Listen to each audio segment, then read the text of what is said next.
Good afternoon. Thank you everyone for joining us. I see some people coming into the room now. If you can go ahead, as per other sessions, go ahead and start writing your name and what program you're from in the chat box so we can see who's present.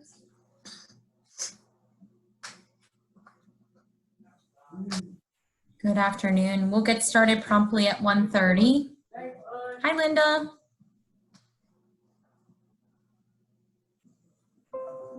Dana. Mattia, great. Hi, welcome, welcome.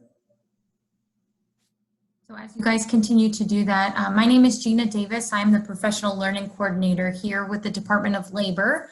We're really excited to host this session for you on making marshmallow babies. It's actually one that I'm pretty excited about because I'm hoping to get a couple marshmallows out of this. But thank you so much for joining us. I'm going to launch a quick attendance poll here so that we can get an idea of what your role is. So if you can go ahead and take this for me, we'd love to see who's here with us today.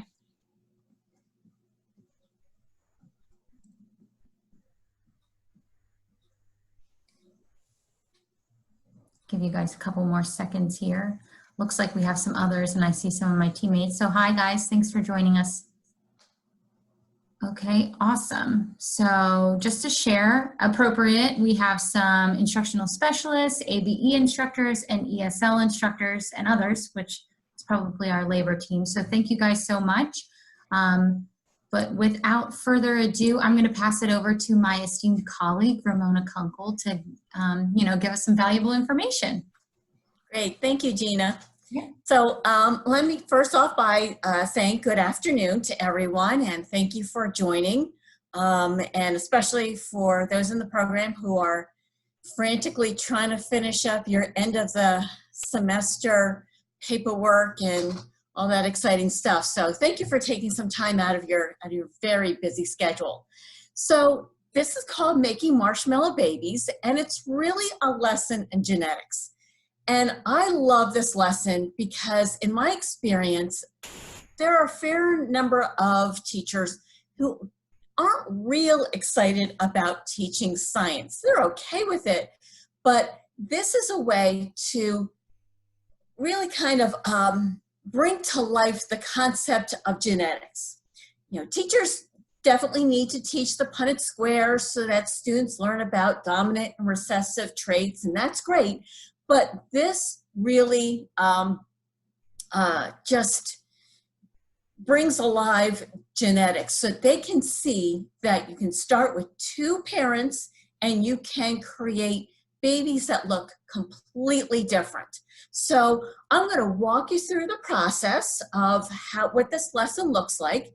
And I will tell you that it's really a pretty inexpensive activity to do. I got everything that I didn't already have from the dollar store, including the marshmallows, the gumdrops, the toothpicks. So I got off really pretty cheaply with this activity. And that's, I know that, money is always an issue. So let me start this. Okay, so this is just leading up to the actual activity. So you're going to want to have students read at least one article about genetics. And this is an activity that lends itself well to varying reading levels. So I have seen some pretty basic articles about genetics, and you can obviously get ones that are much more complex. And I would encourage you to have students complete at least one comprehension activity so that they have a basic understanding about genetics and how that works. So that's what you're going to do in class. So now we're going to talk about the preparation of what you need to do outside of class. So you're going to create Chromosome Template, and you are actually going to get that template as one of your handouts. And this is what it looks like. So here are the Marshmallow Babies chromosomes. And you can see that I just simply created them using A, B, C, D, and E with one uppercase and one lowercase. So let's see. Once you do that, you're going to print one page of the chromosomes on blue paper and another one on pink paper. And I'll show you why you're going to do that. So you're going to cut each individual half of the chromosome into strips and place them in an envelope. One is going to be marked father. That's going to have the blue strips. The other envelope is going to be, you're going to mark mother, and that's going to have all of the pink strips. What you're also going to have to do before you do this activity outside of class, you're going to have to either buy or you're going to have to gather the following. Now, this is just what I've done in the past and what I did for this activity, because I actually created some marshmallow babies that you're going to see at the end. But you can really mix this up however you want to. You know, be creative, use what materials you have on hand, either already in your program or in your house. Do whatever you want. You're definitely going to need marshmallows, and you're going to definitely need toothpicks. I use pipe cleaners for the tails, but you can use yarn. You can use beans for the eyes. You can use gumdrops or jelly beans for the antenna. You can also use markers if you want. Just, again, just be creative.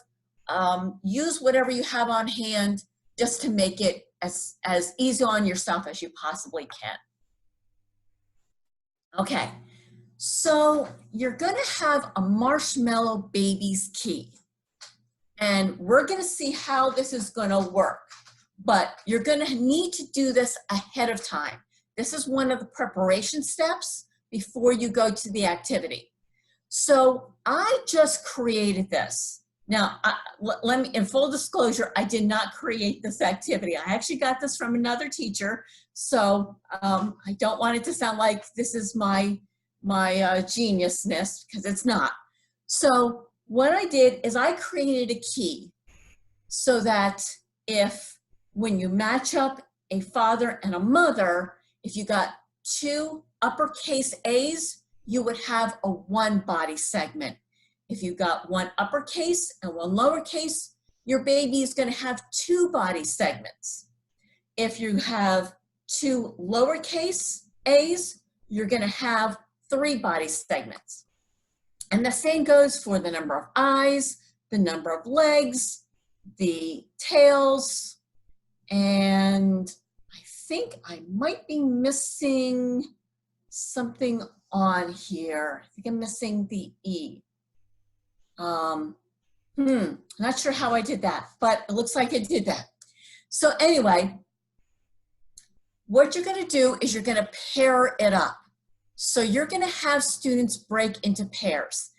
This really only works, well, it works best if you have pairs. In theory, you could have students do this individually, but I think it really makes a stronger impact when you have one student as the father and the other student as the mother. So you're going to give out the mother and the father envelopes, and you're going to, so one student's going to be the mother, one's going to be the father. Each student will take the strips of paper out of their envelope that are marked mother and father, and you're going to match the uppercase letter half of the chromosome with the lowercase letter half of the chromosome.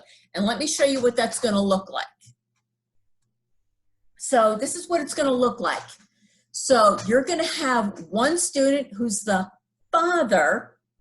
He's going to have the blue pieces of paper. You're going to have the mother who's going to have the pink pieces of paper. And they're going to put them out on their table. They're sitting next to each other. Then after that, they're going to pair it up.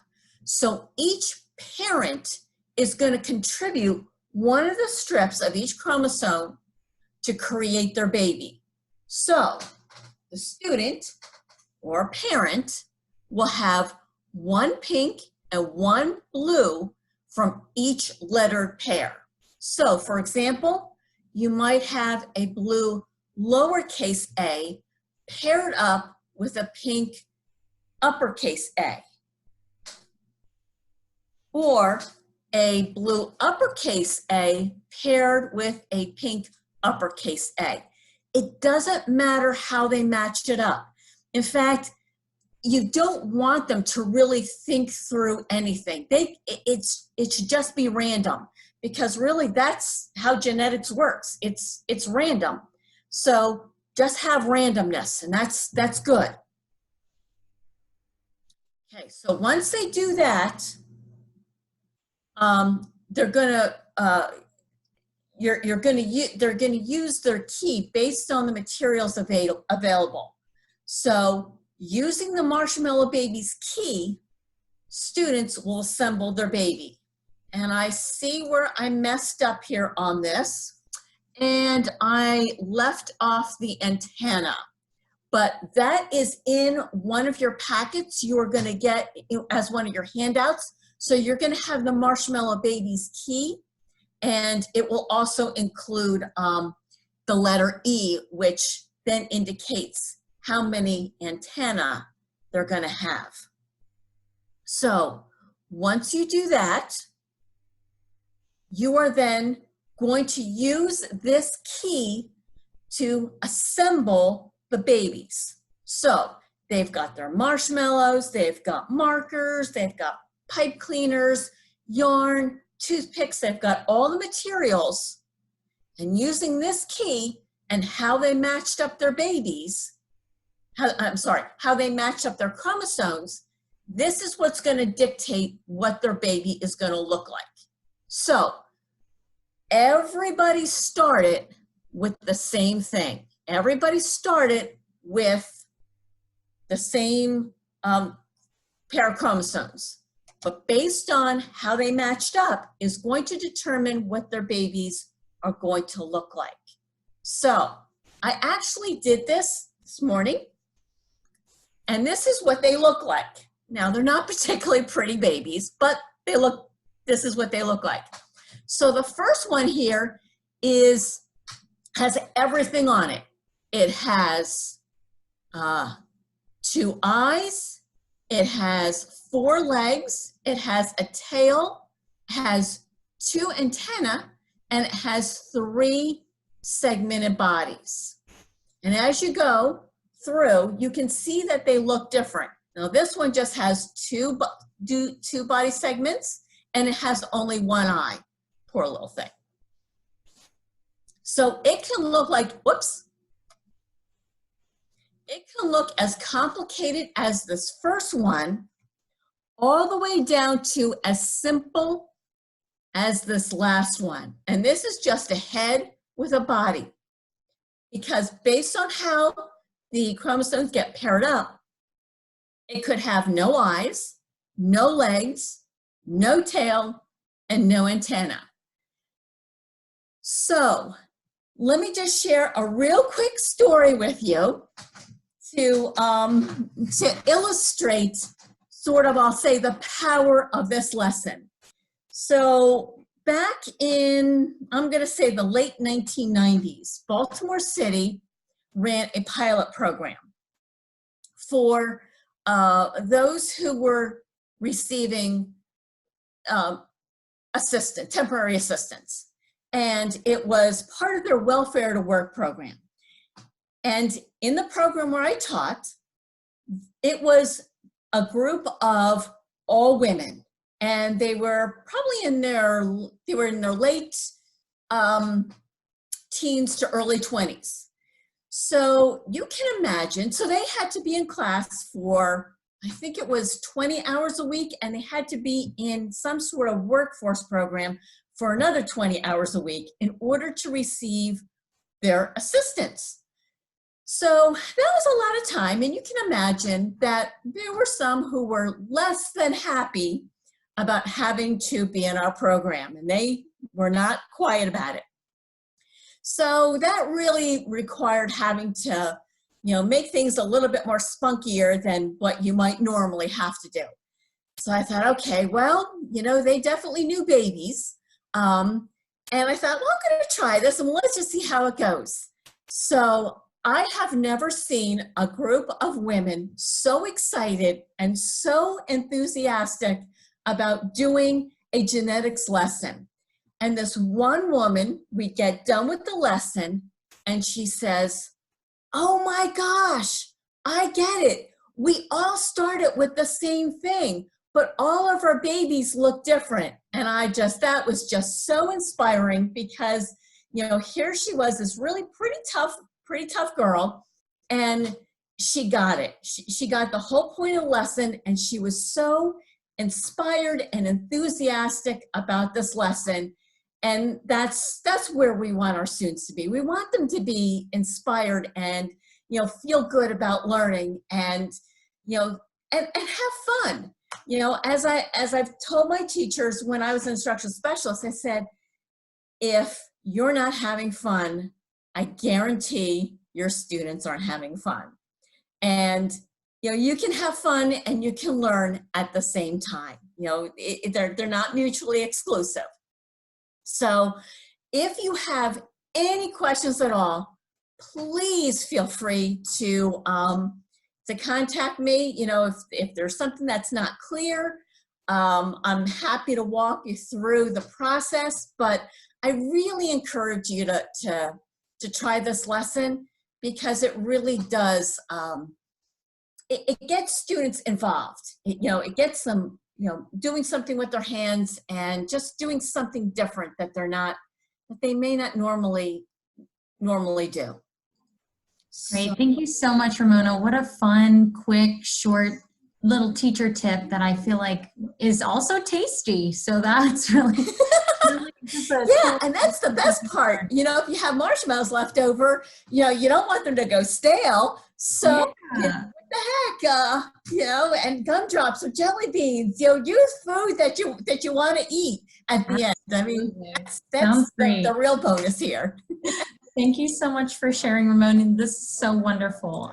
For everyone who is participating, please take a moment. I just put a survey in the chat box. It takes less than a minute to complete. We love your feedback. It is truly anonymous. So we're looking for, is this the right format for this type of session? Do you like these quick little ditties? I think they're lovely. And we hope you do too. And in continuing to do these types of exercises going forward. But thank you so much for Ramona. We really appreciate your time. Sure. And everyone have a wonderful afternoon. Okay. Thank you. Thank you.